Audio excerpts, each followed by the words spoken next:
গত জন্মে বেশ কিছু পাপ করলে হয়তো প্রাইভেট স্কুলের টিচার হতে হয়।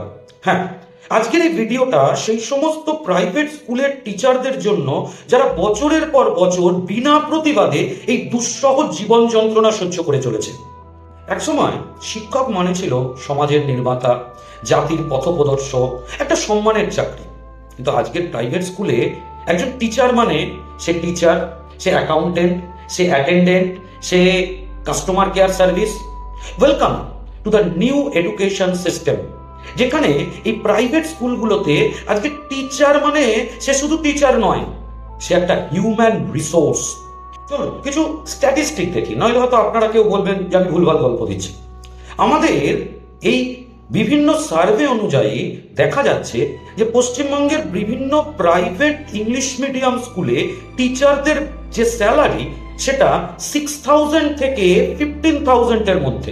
ইভেন অনেক ব্র্যান্ডেড প্রাইভেট ইংলিশ মিডিয়াম স্কুলে এই টিচারদের মাইনে 25,000 থেকে মাত্র 40,000 ম্যাক্সিমাম।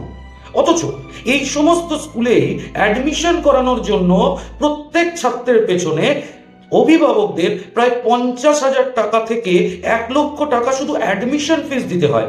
তার মানে school building AC, smart class, digital classroom, website international, কিন্তু টিচারদের স্যালারি অনেকটা মোবাইলের প্রিপেড রিচার্জের মতো। তার মানে স্কুল বিল্ডিং বড় হচ্ছে, শো অফটা বড় হচ্ছে, কিন্তু টিচাররা সেই ইকোনমি ক্লাসেই থেকে যাচ্ছে।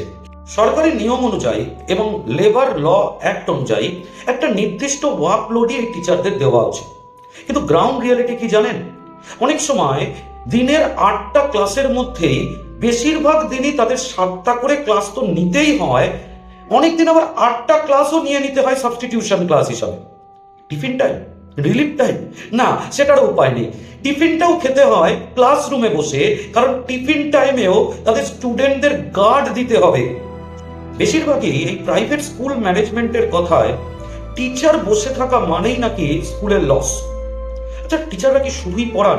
না, ক্লাস ওয়ার্ক চেকিং আছে, কপি চেকিং আছে, রেজাল্ট পাবলিকেশন আছে, অনলাইনে মার্কস এবং নানান জিনিস আপলোড আছে, অফিসিয়াল ডিউটি আছে, হোয়াটসঅ্যাপ গ্রুপে গার্জিয়ানদের রিপ্লাই আছে, এভরিথিং। সবকিছুই আলটিমেটলি এই টিচারদের করতে হয়। না, এখানেও শেষ নয়। অ্যাডমিশন টাইমে তাদের আবার গিয়ে টেবিল চেয়ারে বসতে হয়। কিসের জন্য জানেন? ক্যাশ কালেকশনের জন্য। অ্যাডমিশনে সেখানে নতুন অ্যাডমিশন হলে তাদের সাথে কাউন্সেলিং করতে হয়, তাদের ফর্ম ফিল আপ করতে হয়, তাদের অ্যাডমিশন ফিজের টাকা গুনে গুনে জমাও নিতে হয়। তার মানে একদিকে সে কাউন্সিলর, একদিকে সে টিচার, একদিকে সে রিসেপশন, একদিকে সে অ্যাকাউন্টেন্ট, টিফিন বেলায় একদিকেও সে আবার গার্ড। না, এখানেও শেষ নয়, আবার মাঝে মাঝে গেটের সার্ভিসও করতে হয়, কারণ বাচ্চাদের হাতে ধরে নিয়ে আবার বাসেও তুলে দিয়ে আসতে হয়। তাহলে এখন প্রশ্ন হলো, এত অসুবিধা থাকা সত্ত্বেও তারা প্রতিবাদ করেন না কেন? আসল সত্যি কথাটা জানবেন, এই সরকারি স্কুল এবং সরকারি যে কলেজগুলো আছে তাদের টিচার্সদের একটা ইউনিয়ন আছে, অ্যাসোসিয়েশন আছে, কিন্তু পশ্চিমবঙ্গের এই প্রাইভেট স্কুলে যারা কাজ করেন এবং এই প্রবল মানসিক চাপ যারা সহ্য করেন তাদের নেই কোনো রকম ইউনিয়ন, এবং উল্টে তাদের একটা অদ্ভুত ইনসিকিউরিটি কাজ করে, যেটা হলো সাডেন টার্মিনেশন। এবং তাদের বেশিরভাগ ক্ষেত্রেই কন্ট্রাকচুয়াল বেসে তাদেরকেই চাকরি করানো হয়, এবং তাদের ওই কন্ট্রাকচুয়াল বেসে লেখা থাকে যে প্রত্যেক বছর এই কন্ট্রাক্টটা রিনিউ হবে। এবং আপনি যদি প্রতিবাদ করতে চান তাহলে সাথে সাথেই হয়তো আপনাকে শুনতে হবে যে কাল থেকে আর আসতে হবে না। কোনো হিয়ারিং নেই, কোনো শোকজ নেই, ডিরেক্ট টার্মিনেশন। তাই এটা একটা এডুকেশন কালচার গড়ে উঠছে না, এটা গড়ে উঠছে একটা ভয়ের আবহাওয়া। এই চাপটা স্কুলেই শেষ হয়ে যায় না। লো স্যালারি, জবের ইনসিকিউরিটি, ম্যানেজমেন্টের হিউজ প্রেশার, আলটিমেটলি টিচাররা একটা মেন্টালি হ্যারাসড হচ্ছেন দিনে দিনে। সবচেয়ে বড় আয়রনি কি জানেন?